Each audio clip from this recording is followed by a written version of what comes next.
You, John Fitzgerald Kennedy, do solemnly swear. I, John Fitzgerald Kennedy, do solemnly swear. That you will faithfully execute the office of President of the United States. That I will faithfully execute the office of President of the United States. And will, to the best of your ability. And will, to the best of my ability. Preserve, protect, and defend the Constitution of the United States. Preserve, protect, and defend the Constitution of the United States. So help you God. So help me God.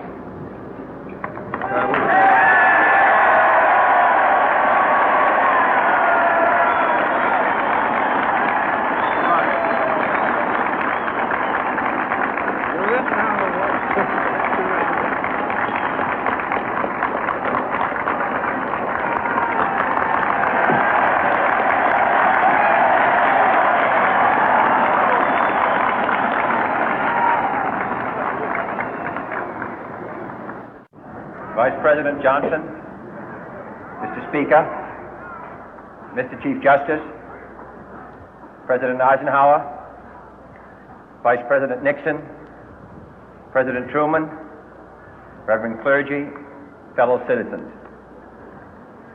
We observe today not a victory of party, but a celebration of freedom, symbolizing an end as well as a beginning, signifying renewal as well as change. For I have sworn before you and Almighty God the same solemn oath our forebears prescribed nearly a century and 3/4 ago. The world is very different now, for man holds in his mortal hands the power to abolish all forms of human poverty and all forms of human life. And yet the same revolutionary beliefs for which our forebears fought are still at issue around the globe. The belief that the rights of man come not from the generosity of the state, but from the hand of God. We dare not forget today that we are the heirs of that first revolution.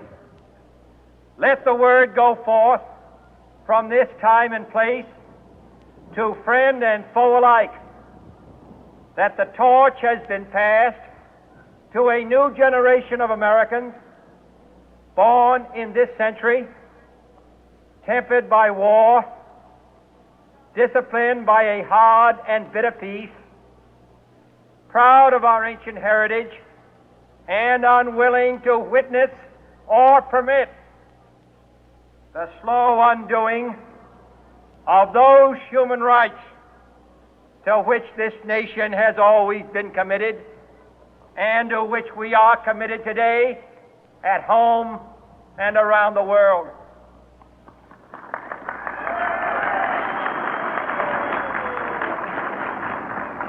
Let every nation know, whether it wishes us well or ill, that we shall pay any price, bear any burden, meet any hardship, support any friend, oppose any foe to assure the survival and the success of liberty.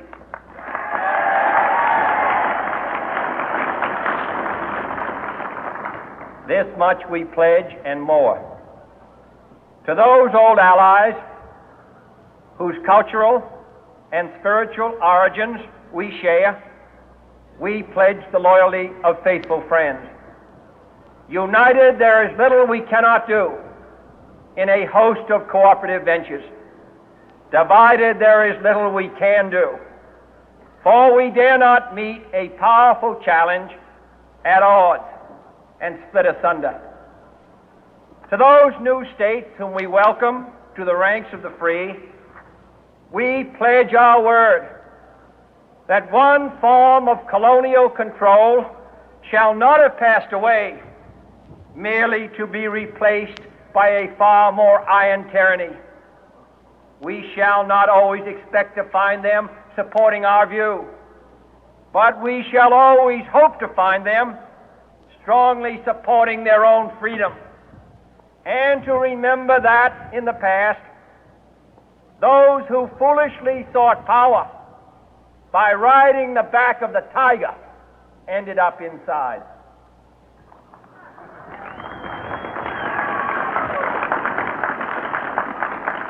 To those people in the huts and villages of half the globe struggling to break the bonds of mass misery, we pledge our best efforts to help them help themselves for whatever period is required, not because the communists may be doing it, not because we seek their votes, but because it is right.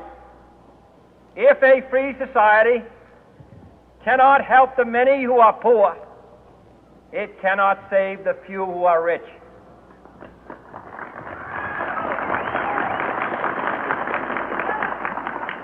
To our sister republics south of our border, we offer a special pledge to convert our good words into good deeds, in a new alliance for progress, to assist free men and free governments in casting off the chains of poverty.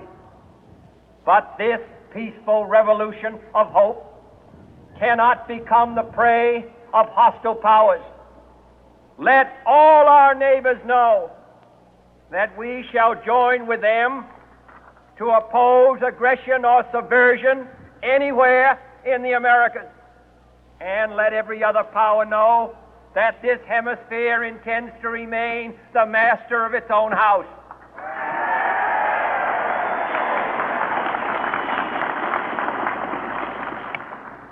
To that World Assembly of Sovereign States, the United Nations, our last best hope, in an age where the instruments of war have far outpaced the instruments of peace, we renew our pledge of support to prevent it from becoming merely a forum for invective, to strengthen its shield of the new and the weak, and to enlarge the area in which its writ may run. Finally, to those nations who would make themselves our adversary, we offer not a pledge, but a request that both sides begin anew the quest for peace. Before the dark powers of destruction, unleashed by science, engulf all humanity in planned or accidental self-destruction, we dare not tempt them with weakness, for only when our arms are sufficient beyond doubt can we be certain beyond doubt that they will never be employed. But neither can two great and powerful groups of nations take comfort from our present course, both sides overburdened by the cost of modern weapons, both rightly alarmed by the steady spread of the deadly atom, yet both racing to alter that uncertain balance of terror that stays the hand of mankind's final war. So let us begin anew, remembering on both sides that civility is not a sign of weakness, and sincerity is always subject to proof. Let us never negotiate out of fear, but let us never fear to negotiate.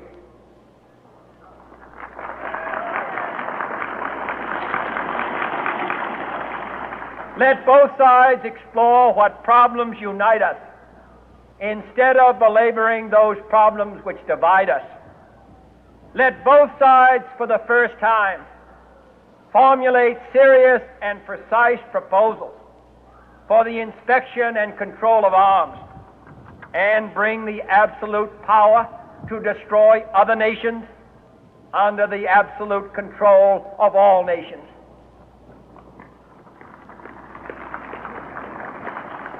Let both sides seek to invoke the wonders of science instead of its terrors. Together, let us explore the stars, conquer the deserts, eradicate disease, tap the ocean depth, and encourage the arts and commerce.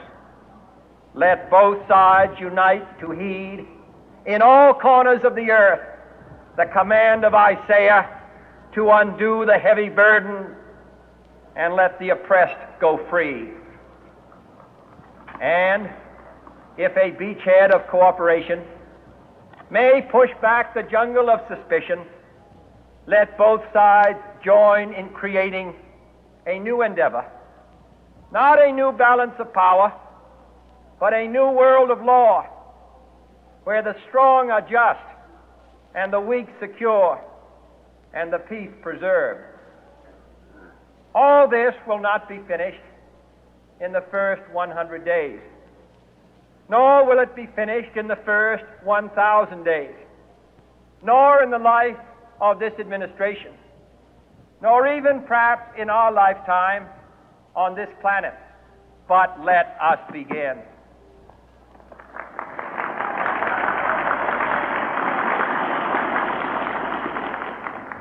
In your hands, my fellow citizens, more than mine, will rest the final success or failure of our course.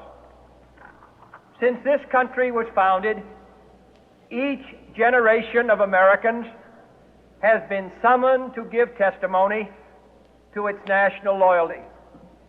The graves of young Americans who answered the call to service surround the globe.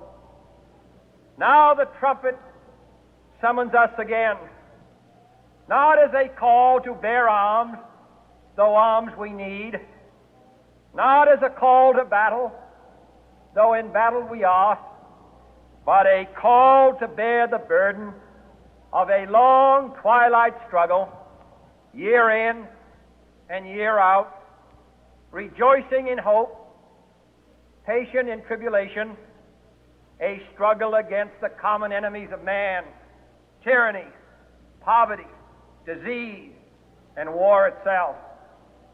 Can we forge against these enemies a grand and global alliance,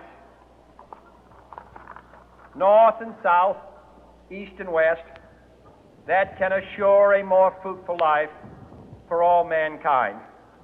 Will you join in that historic effort?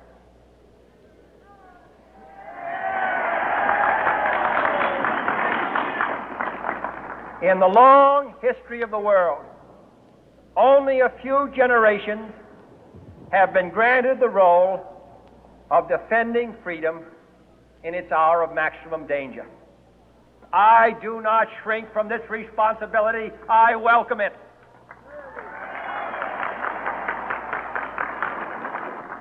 I do not believe that any of us would exchange places with any other people or any other generation.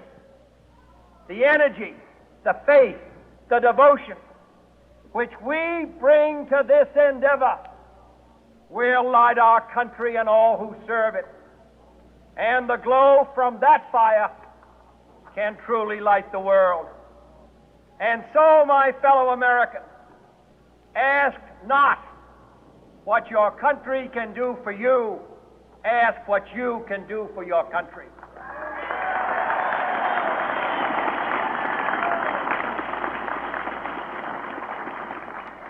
My fellow citizens of the world, ask not what America will do for you, but what together we can do for the freedom of man.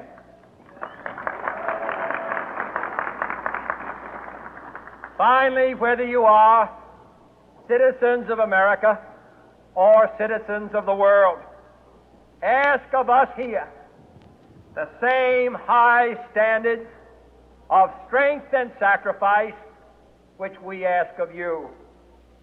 With a good conscience, our only sure reward, with history the final judge of our deeds, let us go forth to lead the land we love, asking His blessing and His help, but knowing that here on earth God's work must truly be our own.